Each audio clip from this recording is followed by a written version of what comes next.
In this video, we'll discuss AP Practice Problem I. We'll look at how to get the solutions and how the point values were assigned to these. So AP Practice Problem I actually is a related rates question in the fact that, at least part A is, it basically gives us a formula and wants us to find the rate of change from that formula. So the setup's not very complicated.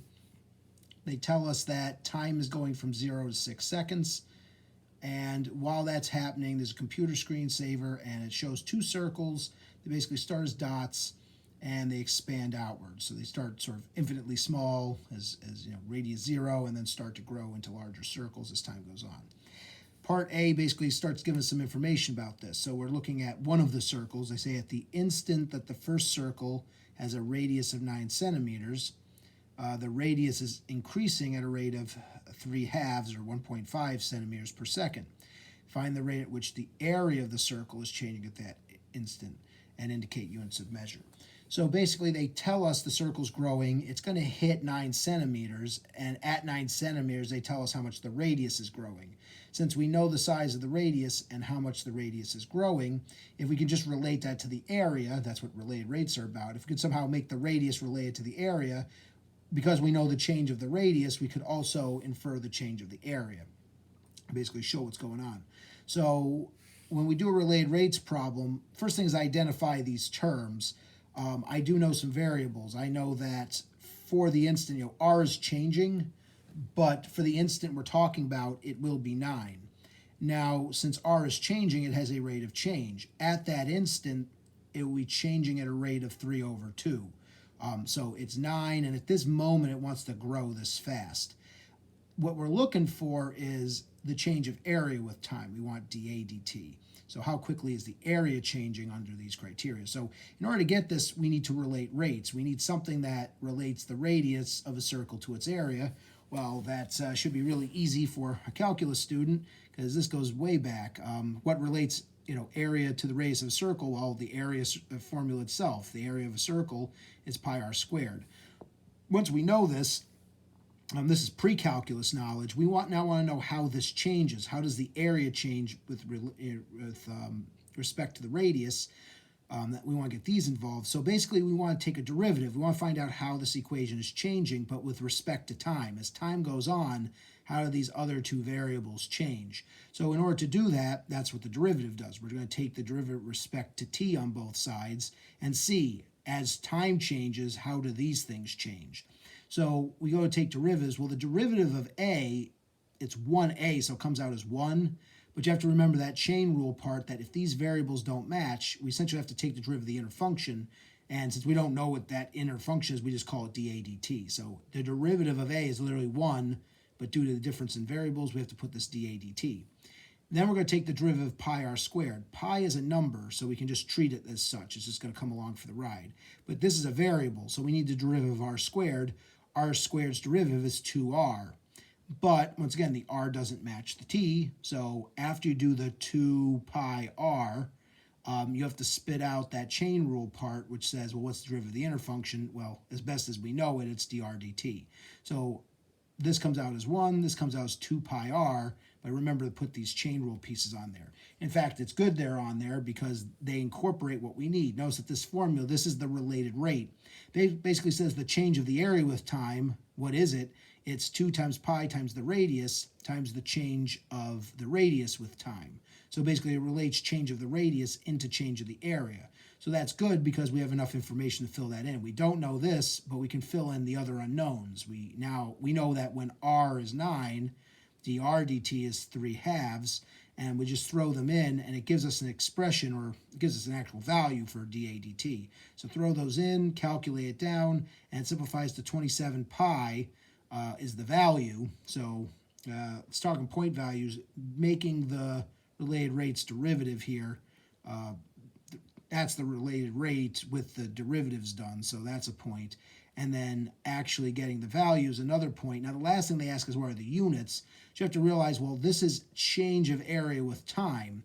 area is going to be measured in square units, even though the radius is in centimeters, the area is in square centimeters.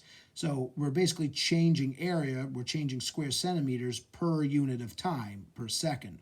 So that's the units. The units are area per second or centimeters squared per second. And that gets us to the last point because they did ask us to indicate the units of measure. All right, so that's problem one. Not very difficult related rates problem. If someone were to go back and look through their notes, we did, in fact, we did problems exactly like this when we started. Part B now gives us a function for the radius. So in the first one, they basically told us the radius was 9 at a certain instant.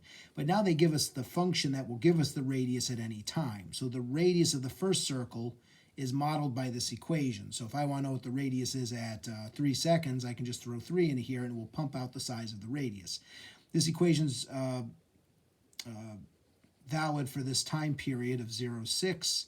And they just tell us that WT is measured in centimeters. That makes sense because it's telling us the size of the radius, and T is measured in seconds, just like before. So now they ask us, at what time is the radius of the circle increasing at a rate of 3 centimeters per second? Now you have to be careful that they want to know about the radius's increase. Its rate of increase, this is just the radius itself.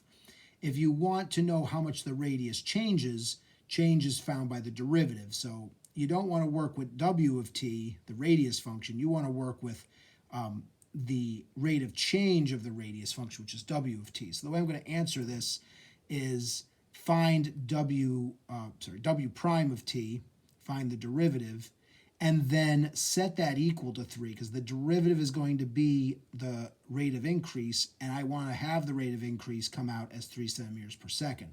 So the rate of the radius change is W prime of t, which is the derivative of this. So how do we get this thing's derivative? Well, 12's derivative is 0.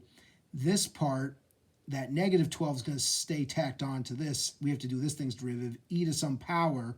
Well, e is its own derivative, e to the power of. So if I'm going to do this thing's derivative, it's going to stay e to the negative 0.5t, except because this thing, it's a function in a function, we're going to have to do the chain rule. So after I do the derivative of e to something, which just stays that way, I have to multiply by the derivative of the inside. Derivative of this inside function is negative 0.05.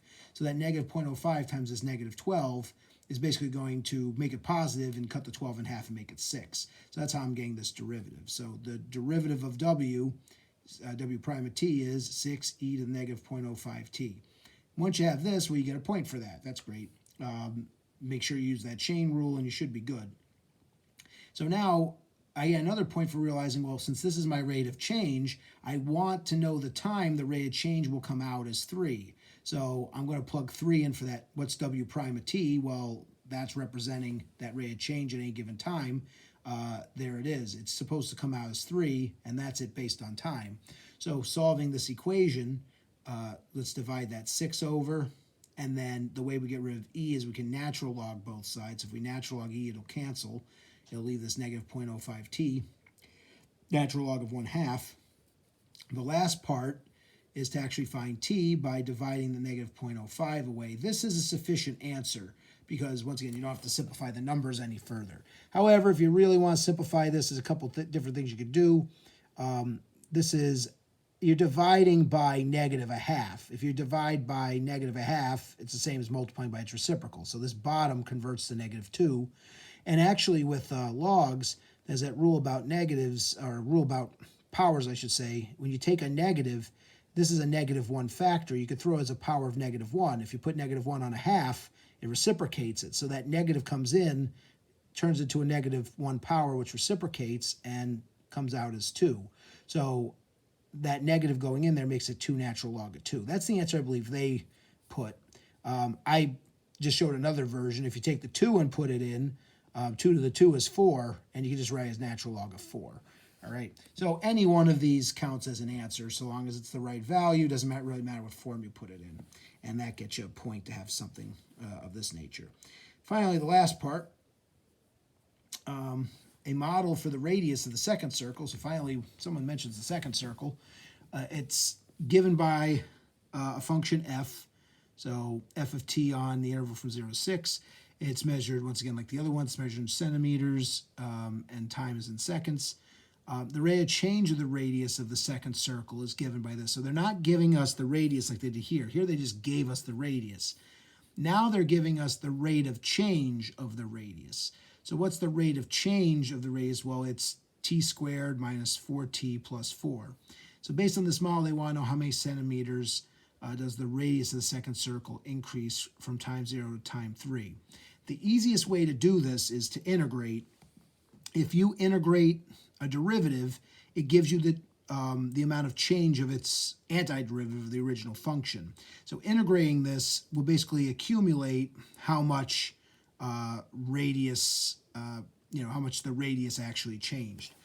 So integrating this, you can think of f prime of t, basically giving you f of t when you integrate it. If you integrate from 0 to 3 of this thing, you could get its antiderivative. Now, this was a non-calculator question. However, they're allowing you to use a calculator. So they did give you a point for getting the antiderivative of this. But since you have a calculator, you could just jump to this answer. So probably for this year's exam, they probably wouldn't have this middle point because you can just use the calculator to get it. But the way the points break down is basically one, knowing to do this, getting an knowing to integrate or get an antiderivative, finding the actual antiderivative, and then finding the value. So this thing tells us that it changed by 3 centimeters over the time period from 0 to 3. This one could be bypassed from the fundamental theorem because basically if you get the antiderivative of this, you actually get the radius function. So f prime of t, this is the rate of change of the radius. If you find f of t, it is the radius. So what is the antiderivative of this? It's 1/3 t cubed minus 2t squared plus 4t. If you take that function, you can plug in the 3 and plug in the 0 and then find the difference between them, which is essentially what this calculation does. But you could bypass actually having to integrate by just finding f of t, which is essentially getting the antiderivative. So there's other ways to do this, but if you're going to work with antiderivatives, the best thing to do is use an integral, because that's what integrals were made for, to find areas and calculate antiderivatives for us. So basically, taking an integral of the derivative gives us information about the original function, because they're inverses of each other. And I think that gets us all the points. This one was a nice 3 questions, 3 points each. They don't ask related rates a lot, but they could. You could throw one problem, there it is. And these second ones are basically knowing how to get a derivative and what it tells us. And then here, knowing how to get an antiderivative and what it tells us. So some, except for A, pretty standard problems, but A is if you're going to ask a related rates question, it's about as easy as they get. All right, so except for they didn't give you the formula, but remember, you're supposed to know middle school or elementary school level formulas. So the big areas to know are rectangles, triangles, trapezoids, and circles. All right, so that ends this video. That was AP Practice Problem I. We just have one left to go, AP Practice Problem J, which will be in another video.